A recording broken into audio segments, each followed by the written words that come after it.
Agora, para concluir o time, para deixar a seleção pronta, nós temos agora um que tem idade de sub-20, mas ele já é clássico, ele já é de primeira divisão, ele já é profissional, ele foi alçado e reconhecido pelos colegas pela grande qualificação. Ele é um artilheiro, é um cara que sabe muito, que domina muito nas questões previdenciárias. Estamos falando de Rafael Leão.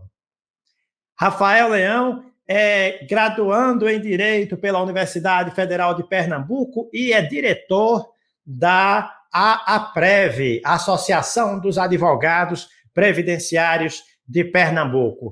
Eu quero lembrar para você que está nos vendo que toda terça-feira, às 8 da manhã, nós temos o programa RPPS de A a Z, falando sobre a previdência do servidor, falando sobre a contribuição, falando sobre os benefícios, com a brilhante Cirlei Rechetelo. Né? Outra catarinense, eu falei da catarinense agora há pouco, Johnny Weinert, e agora estou falando de Cirlei. Genial, não perca esse programa. Solimar Casagrande, ele pergunta assim, qual a forma do cálculo da minha aposentadoria de vigilante, que completou os 25 anos antes da reforma? Ele é do Distrito Federal e nos dá a boa noite. Então, como se calcula a aposentadoria especial do vigilante? Posso responder, doutor? Como ainda não respondi. Por favor. Então, pessoal, primeiramente, queria desejar boa noite a todos presentes. Como o doutor Ricardo falou bem aí na nossa abertura bem futebolística, né? Nós só temos aqui jogador caro, só tem um time de craques aqui. E eu, como jogador mais novo, né, da categoria de base, me sinto muito honrado de estar aqui, podendo aprender com todos vocês. Bom, em relação à pergunta do nosso caro telespectador, né, em relação à fórmula de cálculo da aposentadoria especial, eu diria primeiro que, como ele completou os requisitos antes do advento da emenda constitucional, né, da emenda constitucional 103/19, de fato, foi para ele bastante vantajoso, né, por quê?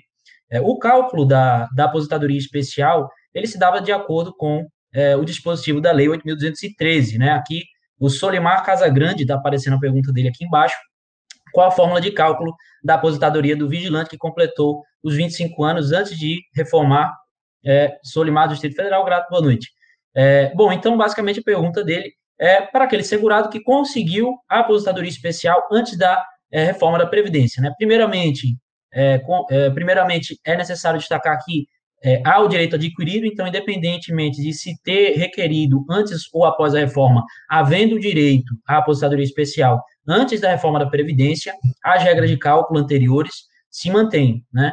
E aí, essas regras de cálculo vão se dar baseado na Lei 8.213 e na Lei 9876 de 99 também, que é a lei que trouxe algumas alterações, né, em relação ao fator previdenciário e outros benefícios previdenciários. Mas, basicamente, né, para simplificar, o segurado, ele contribui com uma média, né, ao longo da vida dele. Então, em alguns momentos, ele tem salários maiores e em outros momentos, salários menores. E o que acontecia antes da emenda constitucional? Nós tínhamos que as 20% menores contribuições, e aí o exemplo que eu sempre dou quando os clientes do escritório, né, eu que estou também com o doutor Ney no dia a dia, a gente recebe muitas perguntas, né, eu sou estagiário dele e do doutor Fábio, a gente recebe muitas perguntas nesse sentido, e o exemplo que eu dou é o seguinte, se o aluno tirar 8 notas 10 e 2 notas 0, obviamente a média dele vai ser, não será uma média 10, né? As 2 notas 0 vão deixar a média dele bem mais baixa. E o que acontece antes da emenda constitucional? O aluno que tirou as 8 notas 10, então essas contribuições boas, né, as 80% melhores, serão mantidas integralmente. Já as 20% menores, então as 2 notas 0, serão totalmente descartadas desse cálculo. E aí o que acontece? Na aposentadoria especial, não se aplica fator previdenciário, que normalmente reduz o valor dos benefícios concedidos. E o que vai acontecer é que esse segurado vai ter um valor de aposentadoria que vai corresponder ao valor dessa média das 80% melhores contribuições. Fosse esse benefício concedido após o advento da emenda constitucional, seria o cálculo feito de acordo com a regra geral contida na emenda constitucional, que é a mesma regra para todos os segurados, a regra do artigo 26 da emenda constitucional, que vai estabelecer que a média será de 100% das contribuições, né? Então, as menores contribuições, as 20% menores, não serão descartadas nesses casos, né? Após o advento da emenda 103/19. Não serão descartadas, isso acarreta numa média menor. E, além disso, ainda por cima, o cálculo é feito exatamente igual à aposentadoria por idade, ou seja, inicia-se com um coeficiente de 60%, e para cada ano que ultrapasse, no caso dos homens, os 20 anos de contribuição, são somados aí os 2%, de maneira que o homem só conseguirá a integralidade dos valores que ele contribuiu após atingir os 40 anos de contribuição. Então, para responder aí o nosso caro telespectador, o senhor Solimar, a aposentadoria especial dele foi calculada da seguinte forma: 100% da média das 80% melhores contribuições que ele fez para o regime geral de previdência após a competência de julho de 94. Né? O último detalhe é esse, que o momento histórico que é levado para fazer essa média é julho de 94 em diante, basicamente por questões de correção monetária, quando a moeda brasileira adquire essa estabilidade, né, que foi estabelecido o Plano Real a partir de julho de 94. Então, a média dele, ele acabou tendo esse benefício, né, de conseguir essa média anterior, que era mais favorável. Né? Na segunda-feira, por Karen Jobim. Terça, Rafa Leão. Na quarta, Dani e Loana se revezam. Na quinta, Lisiane Guerin. E na sexta, nosso Ney Araújo. Você tem em 10 minutos, em apenas 10 minutos, uma visão do que está acontecendo da Previdência no dia. São decisões judiciais, são benefícios para os segurados, são várias notícias de interesse do segurado, do trabalhador comum, do servidor público, do profissional da área previdenciária. Então, se inscreve no nosso canal, você que não está ainda inscrito, porque vale a pena, você não pode perder e ficar sempre atualizado. Agora eu vou passar a palavra para nosso Rafael Leão responder a pergunta do público.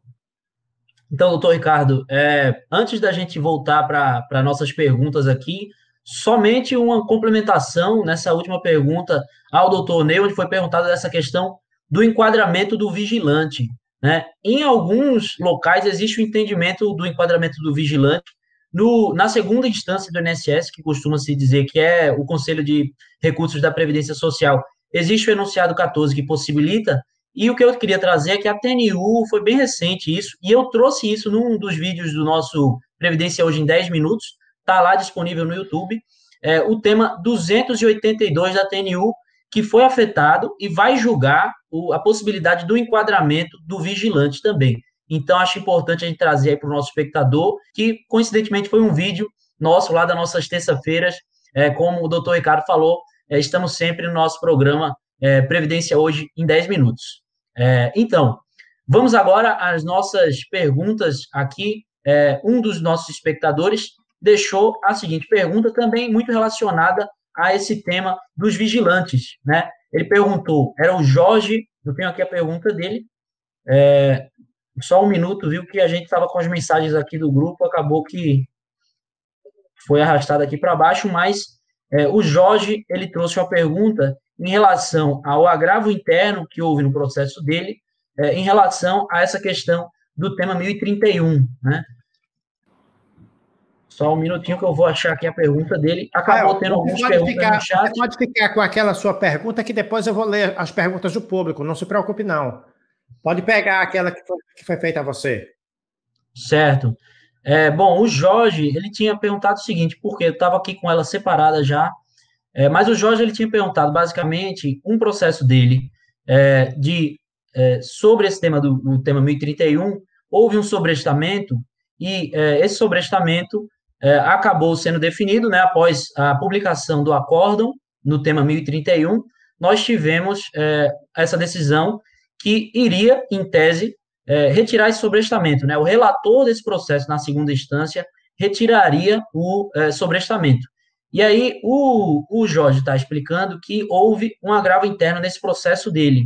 E aí ele está perguntando quanto tempo demora essa decisão sobre o agravo interno, né? E aí, Jorge, a questão ela é um pouco mais complicada, porque, como foi dito aqui, o período para ser julgado um processo aqui não há prazo para o judiciário trazer as suas decisões, né? Há prazo para os advogados trazerem as suas petições, né, os seus recursos. Há prazo também para a parte, né, o INSS, nesse caso, trazer os seus recursos, mas não há prazo para o judiciário fazer esse julgamento, né? Agora só que eu consegui achar, justamente aqui nas nossas perguntas, o Jorge Oliveira tinha perguntado o seguinte, né? Ele queria uma explicação sobre agravo interno interposto pelo INSS na segunda instância. Demora quanto tempo para que este recurso seja julgado monocrático pelo relator, já que foi julgado o tema 1031? Então, basicamente, esse era o teor da pergunta dele. Infelizmente, a gente não tem o prazo para que o relator se pronuncie sobre isso. Mas, pelo teor do que ele explicou, mais ou menos, a gente não tem como saber exatamente o teor dos autos desse processo, mas, basicamente, como seguirá esse processo, né? Ainda não houve o trânsito de julgado do tema 1031 do STJ, né? O INSS, hoje mesmo, acabei de conferir, o INSS interpôs um recurso extraordinário, se não me engano, no dia ali em março, né? Pouco depois da publicação do acórdão, publicação essa que aconteceu em 2 de março de 2021, o INSS ainda em março interpôs um recurso extraordinário. E aí esse recurso extraordinário pode ser recebido com efeito suspensivo pelo STF. Se o STF determinar a suspensão dos processos, aí sim nós teremos uma prolongação desse sobrestamento.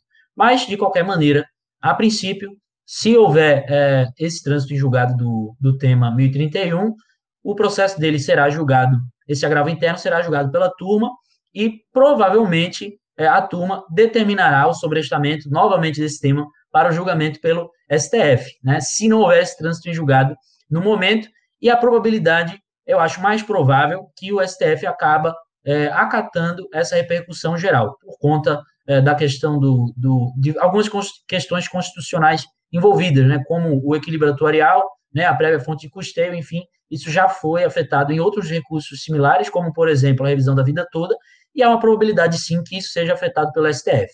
Então, espero que esteja respondida a pergunta. Infelizmente, a gente não tem como saber o prazo exato, mas vai ser mais ou menos esse o trâmite desse processo. Para você que acompanha a nossa Rede Previdência, você já sabe que a gente tem programação diária, programação todo dia. E eu vou falar agora do sábado. O sábado nós dedicamos para a reprise das notícias. E aí, às 8 horas da manhã até às 16, de 2 em 2 horas, nós postamos os vídeos que passaram no Previdência Hoje, de segunda a sexta. Assim, você que por acaso não teve tempo, é alertado. Se você está inscrito, se você ativou o sininho de todas as notificações, você é alertado disso aí, de repente não precisa ficar procurando o vídeo daquele dia.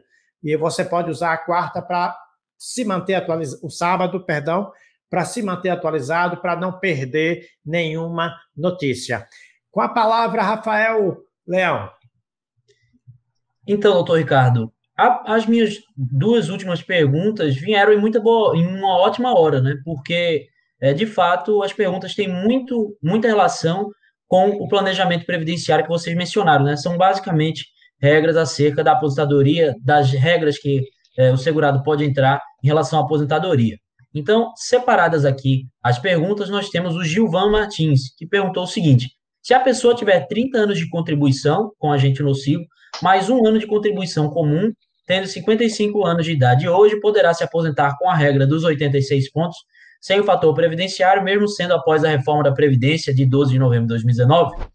Bom, então, Gilvan, sua pergunta tem alguns componentes aqui que ficaram um pouco misturados, né? Essa questão dos 86 pontos, aí dependeria do sexo do segurado. Se ele for um homem, os 86, na realidade, serão 96. No caso de ser uma mulher, aí sim nós temos os 86. Você mencionou aqui também que há 30 anos de contribuição com agente nocivo. Então, havendo já 30 anos de contribuição com agente nocivo, já haveria o direito à aposentadoria especial antes da emenda constitucional, né, em 2019, porque, na pior das hipóteses, essa emenda foi a menos de 2 anos, na pior das hipóteses, haveria ali pelo menos 28 anos de contribuição especial, né? Mas vamos supor que parte desse tempo tenha sido especial e parte desse tempo tenha sido comum, né? Você perguntou também em relação à possibilidade do fator previdenciário. E esse fator, né, o fator previdenciário, só será aplicado após a reforma da Previdência nos casos de direito adquirido à regra anterior, ou no caso também da aposentadoria do pedágio dos 50%, que é uma aposentadoria que está no artigo 17 da emenda constitucional, que prevê justamente a aplicação do fator previdenciário, excepcionalmente, né? Via de regra, todas as aposentadorias após a reforma seguirão um cálculo que ele não tem o fator previdenciário, mas vai ter o cálculo que muitas vezes vai prejudicar o segurado por aquilo que a gente mencionou anteriormente. Então, como o doutor Ney bem falou aqui anteriormente, é bem necessário que a gente verifique direitinho como estão essas contribuições, como está esse tempo contributivo, para realizar um planejamento previdenciário, de fato, saber qual será a melhor hipótese de aposentadoria nesse sentido, né? A segunda pergunta aqui que nós temos é uma pergunta que foi feita no meu vídeo, no Previdência Hoje em 10 Minutos, do Artes da Ilha, né, o nome aqui do nosso telespectador, e ele perguntou o seguinte: gostaria de saber como faço para pedir minha aposentadoria por visão monocular. Tenho já 15 anos de contribuição e estou com 57 anos de idade, porém, há 3 anos vou abrir uma empresa onde sou sócia com meu marido e filho, porém não recebo nada.